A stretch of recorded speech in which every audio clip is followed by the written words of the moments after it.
ये खबर देखिए जरा, अगली खबर, मिनाब में मृतकों का आंकड़ा बढ़ा। मृतकों की संख्या बढ़कर 57 पहुंची।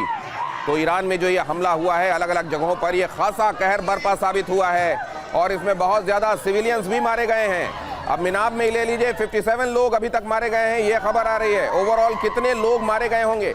और तेहरान से तो ये एडवाइजरी जारी की गई थी अपने नागरिकों को कि राजधानी को खाली कर दें। तो अब कुछ देर में वो तस्वीरें भी अगर आएंगी तो आपके सामने आनी शुरू हो जाएंगी, जहां सड़कों पर जाम लगा हुआ होगा।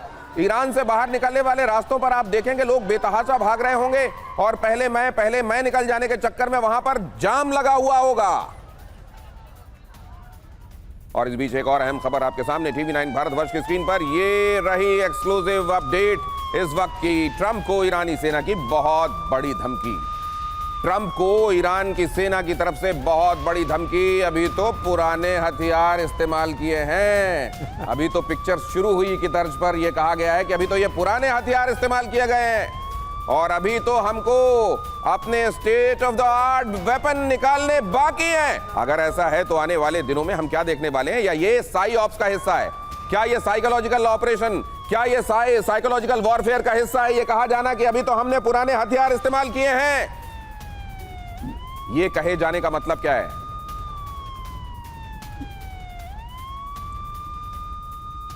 और कॉमोडोर कार्तिकेय काले, एयर स्पेस दिखाए जाने की बात हो रही है। मुझे मेरी प्रोडक्शन टीम ने बताया है कि ये है एयर स्पेस उस पर्टिकुलर जगह का जहां पर अभी ये युद्ध छिड़ा हुआ है।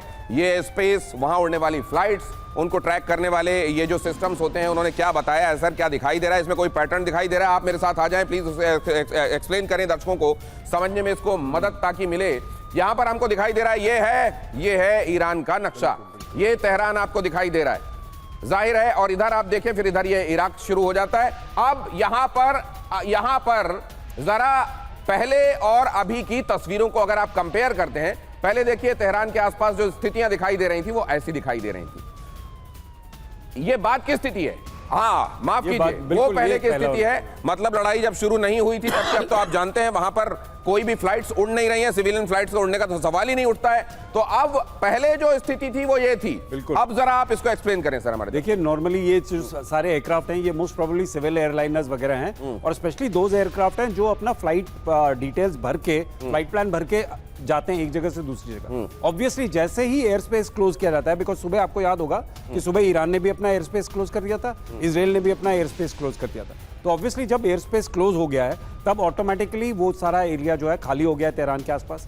और उसके बाद जैसे ही हमले शुरू हुए हैं, और चूंकि हमले हम इमेजिन कर सकते हैं कि ये इराक और जितने भी कुवैत, नीचे इनफैक्ट आप ये लगा लीजिए कि यूएई उस तरफ, तो ये सारे जो हमले इस तरफ से, मैप बहुत बड़ा है, बाकी देश दिख नहीं रहे हैं, हाँ तो बाकी जगह दिख नहीं रही है, परंतु क्योंकि सारे के सारे अटैक्स इस तरफ से हुए हैं और कुछ अटैक्स ऊपर से भी हो सकते हैं, बिकॉज वो लोग इजराइल की साइड से ऊपर से आ रहे थे, द यूनाइटेड स्टेट्स वाले जो एयरक्राफ्ट थे, और साथ में जो ओमान से साउथ में हैं वो भी इस तरफ से आ रहे होंगे। तो ये पूरा का पूरा एरिया खाली है इसलिए, क्योंकि ये सारे मिलिट्री एयरक्राफ्ट के एक्चुअली इस समय फ्लाइंग हो रही है। और military aircraft do not fly with instrument, ये जो identification friend and foe system है इसको ऑन करके फ्लाई नहीं करते हैं लड़ाई के समय पे।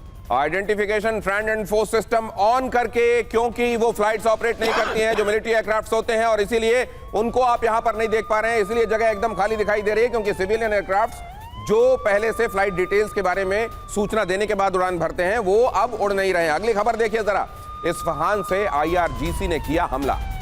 IRGC ने इस्फहान से हमला किया है। ईरानी मीडिया ने जारी किया वीडियो।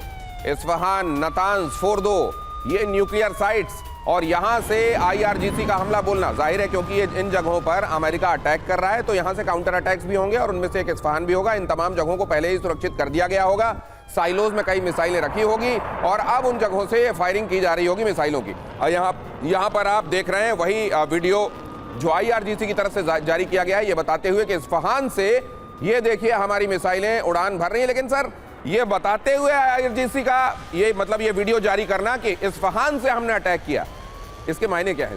इसका मतलब एक ही, अमेरिका को बताने के लिए जो आपने पूरे विश्व भर में बताया हमारे न्यूक्लियर साइट बर्बाद कर दिए, इतने penetrating bomb 75 metre, 100 metre, 150 metre तक गए और बर्बाद हो गया, वो बर्बाद हुआ होगा, लेकिन ये सारे के सारे जितने भी लोकेशन हैं एक्टिव हैं और यहीं से वो मिसाइल्स फायर कर रहे हैं। और दिखाने के लिए एक अभी बहुत ज़रूरी है ईरान के अंदर भी हौसला अफजाई। अगर लोगों की हौसला अफजाई नहीं होगी इस वक्त तो लगेगा सबको ईरान के अंदर कि वो युद्ध हार गए हैं, क्योंकि आफ्टर वो अमेरिका के साथ लड़ रहे हैं। तो ये भी बहुत ज़रूरी है कि इनिशियली पूरा ईरान कोलैप्स भी हो जाना चाहिए, ये सोच करके कि हमारे ऊपर ही सारे लोग लड़ रहे हैं। तो ये जो कार्रवाई अब ईरान धीरे धीरे पलटवार करने की कोशिश कर रहा है, मुझे लगता है इससे जो रिजीम है उसमें और भी ज़्यादा एक मजबूती आएगी, ऐसे मुझे लगता है। क्योंकि हम लोग अमेरिका सोच रहा होगा कि किसी ना किसी प्रकार से इस जो रिजीम है इसको तोड़ा जाए, पर मुझे नहीं लगता, क्योंकि अगर इस तरीके से युद्ध और ईरान पे होगा पर एक जो और रिजीम खबर आ रही है है। वो और तगड़ी